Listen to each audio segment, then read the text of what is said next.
Olá pessoal, continuando então o nosso projeto de literatura, eu vou dar maiores detalhes sobre o livro Noite na Taverna e o seu autor, que é Álvares de Azevedo, o maior representante do ultrarromantismo no Brasil. Que o Brasil teve 3 gerações da poesia romântica e a segunda geração é conhecida como ultrarromântica ou a poesia do mal do século. Por que mal do século? Todos esses autores, Junqueira Freire, Casimiro de Abreu, Álvares de Azevedo, que é o mais importante, eles eram dominados por uma espécie de uma tristeza, de uma melancolia, a gente diria hoje uma depressão, né, se fosse nos tempos de hoje. E todos acabaram morrendo jovens, na casa de 20 anos, né? O Álvares de Azevedo mesmo, ele morreu antes de completar 21 anos de idade, mas era brilhante, ele era um aluno genial.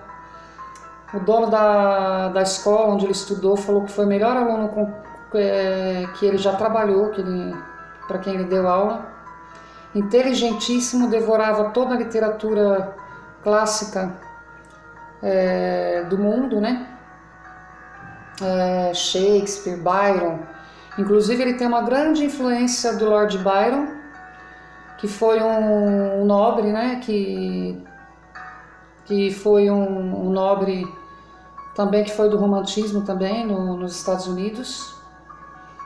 A literatura dele é conhecida como literatura do satanismo, mas na verdade ele não tem diretamente a ver com o demônio mesmo, né?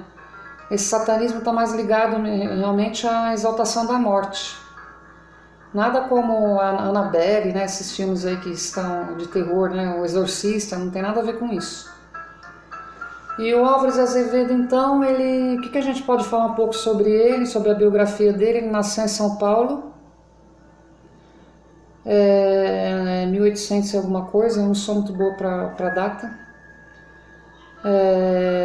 Só que ele gostava mais do Rio de Janeiro do que São Paulo. Reza a lenda que ele nasceu dentro da biblioteca da Faculdade de Direito do Largo de São Francisco, mas nada foi comprovado em relação a isso. E talvez, se realmente ele tivesse nascido, talvez até tenha um pouco de relação com essa questão do amor que ele tinha pela literatura, né? Um amor muito grande. Então ele devorava livros e livros, e deixou esses 7 livros escritos que foram publicados após a morte dele. Ultrarromantismo, exaltação da morte, como eu falei. Por que essa exaltação da morte? Porque a vida era tida como algo entediante, melancólico, né? Eles não se encaixavam na realidade da vida, esses autores, né? Então eles consideravam a vida uma coisa pesada, né? Então a morte era vista como algo benéfico, né? A morte era uma libertação dessa vida melancólica, entediante, que não tinha nada a oferecer e na qual eles não se encaixavam. O livro Noite na Taverna talvez seja a obra mais impactante do autor.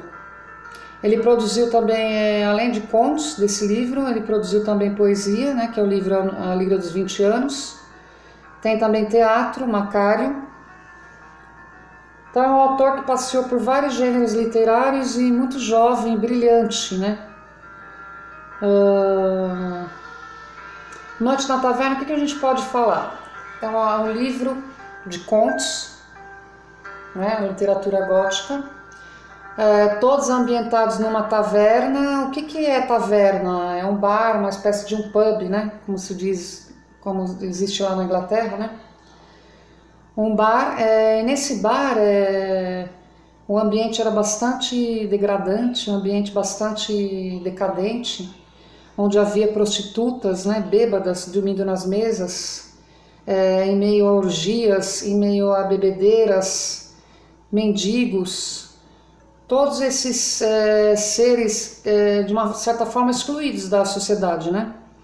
Então um grupo de estudantes de medicina, eles estão nesse bar, e eles começam a filosofar, talvez até pelo efeito do vinho, né, pela bebedeira.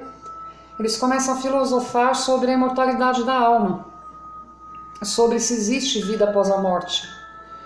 Então eles acabam filosofando então sobre a vida, sobre a morte, e em meio a toda essa conversa, né, essa conversação filosófica, essa conversação sobre religião, sobre a vida e a morte, como eu disse, né, mais uma vez, eles então acabam fazendo uma espécie de uma aposta para ver qual deles que contaria uma história bizarra que eles viveram.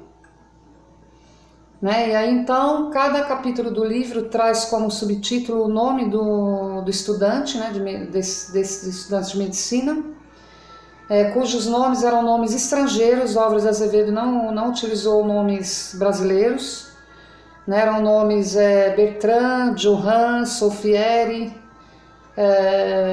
Gennaro, então nomes mais da Europa, da Itália, Alemanha, né? Na Europa, na Itália, Alemanha, França. Então os contos eram ambientados nesses locais. Não tinha ambientação brasileira, nada relacionado ao Brasil, né? Então por isso é uma literatura bastante diferenciada das outras duas gerações do romantismo, né? Que são da poesia, né? Que são mais nacionalistas, né?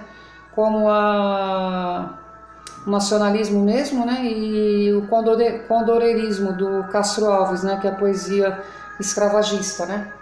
Então essa literatura ela foge bastante, ela é bastante diferente, por isso que ficou conhecido também como ultra-romantismo, né? Que vai muito mais além, uma literatura completamente diferente, né? Como eu disse para vocês, com a literatura também conhecida como literatura gótica. Então eu vou ler para vocês um trecho do prólogo do livro Noite na Taverna, que seria uma espécie de um início, né?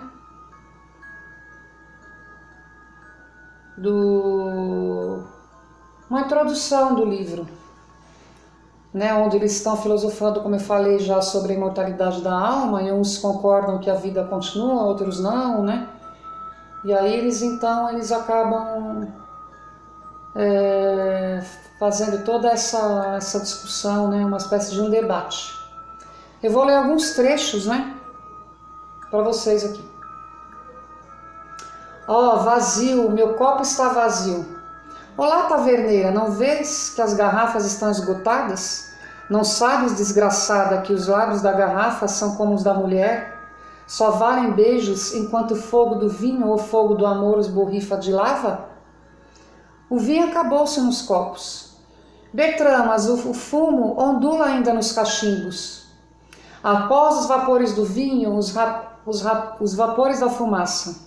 Senhores, em nome de todas as nossas lembranças, de todos os nossos sonhos que mentiram, de todas as nossas esperanças que desbotaram, uma última saúde.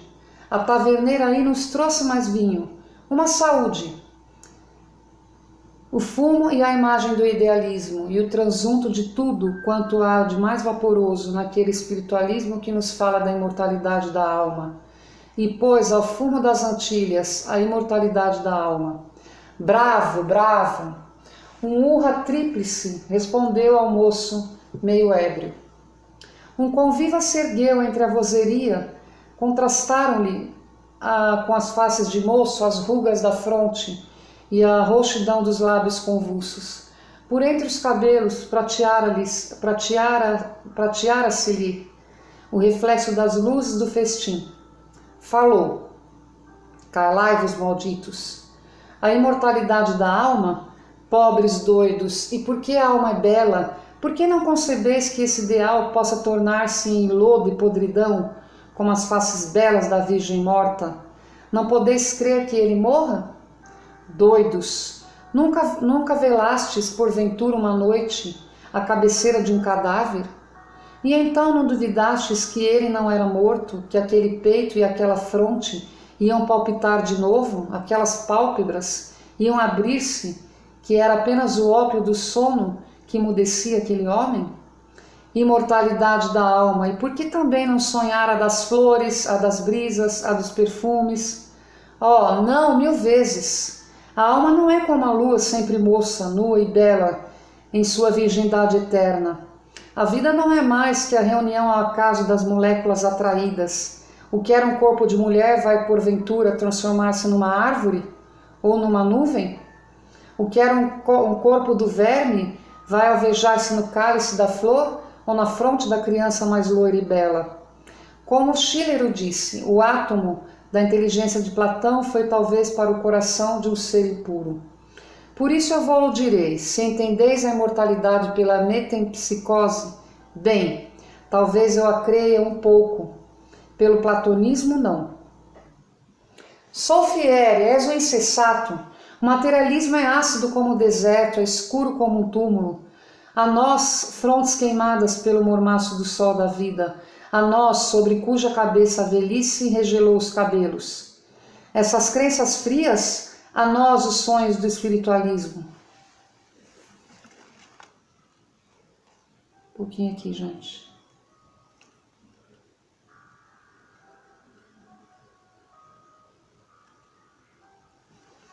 Arquibaldi, deveras que é um sonho tudo isso. No outro tempo, o sonho da minha cabeceira era o espírito puro ajoelhado no seu manto argênteo, num oceano de aromas, luzes, ilusões. A realidade é a febre do libertino, a taça na mão, a lascívia nos lábios, e a mulher seminua, trêmula e palpitante sobre os joelhos. Blasfêmia, e não crês em mais nada? Teu ceticismo derrubou todas as estátuas do teu templo? Mesmo a de Deus? Deus, crer em Deus, sim, como o grito íntimo revela nas horas frias do medo, nas horas em que se trista de susto e que a morte parece roçar úmida por nós. Na jangada do náufrago, no cadafalso, no deserto, sempre banhado do suor frio do terror, e que vem a crença em Deus. Crer nele como a utopia do bem absoluto, o som da luz e do amor, muito bem.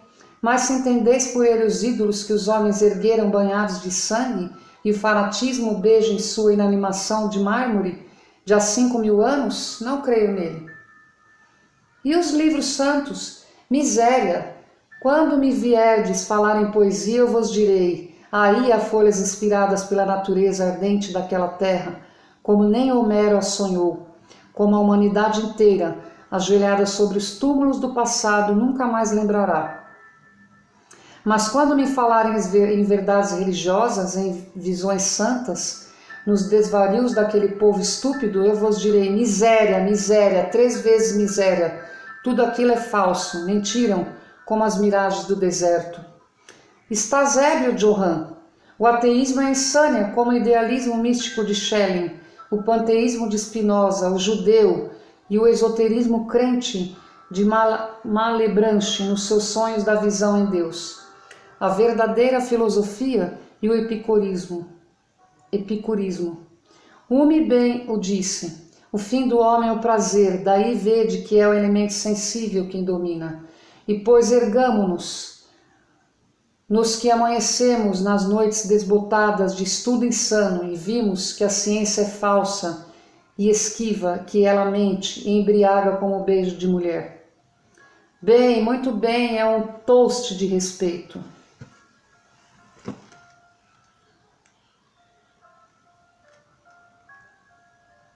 Peraí, gente. Quero que todos se levantem e com a cabeça descoberta digam-no ao Deus Pan da natureza, aquele que a antiguidade chamou Baco, o filho das coxas de um Deus e do amor de uma mulher, e que nós chamamos melhor pelo seu nome, o vinho. Ao vinho, ao vinho. Os copos caíram vazios na mesa. Agora ouve-me, senhores, entre uma saúde e uma baforada de fumaça, quando as cabeças queimam e os cotovelos se estendem na toalha molhada de vinho, como os braços do carniceiro no cepo gotejante, o que nos cabe é uma história sanguinolenta, um daqueles contos fantásticos, como Hoffmann os delirava ao clarão dourado de Jonas Berg. Uma história medonha não, Arquibaldi, falou um moço pálido, que a esse reclamo erguera a cabeça amarelenta. Pois bem, dir-vos-ei uma história, mas quanto a essa, podeis tremer a gosto, podeis suar a frio da fronte grossas bagas de terror. Não é um conto, é uma lembrança do passado. Sou fiere, aí vem com teus sonhos. Conta! Sou fiere falou, os mais fizeram silêncio. Trata-se de uma linguagem bastante complexa e ele faz muitas referências a escritores da literatura clássica, faz referências à mitologia grega, fala de Baco, que é o deus do vinho, né, que é bastante, como eu vou falar, apropriado, né, para o ambiente que é a taverna. Então é uma linguagem bastante complexa, uma linguagem muito rebuscada, vocabulário bastante difícil. Vocês viram que várias vezes eu me enrosquei aqui, me atrapalhei, né, com o vocabulário, mas com um pouquinho de força de vontade, um pouquinho consulta ao dicionário, vale a pena ler porque é uma literatura bastante impactante, né? A linguagem da paixão. Por que é o romantismo, né? A linguagem apaixonada, né? A postura apaixonada, né? Da pessoa que tá, sabe, aclamando, falando de poesia, né? E tudo mais. E assim eles se calam, porque Solfieri começa a contar a sua história. E é uma história bastante interessante que envolve amor necrófilo, envolve cemitério, envolve a magia da noite, loucura e outras coisas mais. E no próximo vídeo eu vou contar essa história. Espero que vocês tenham gostado.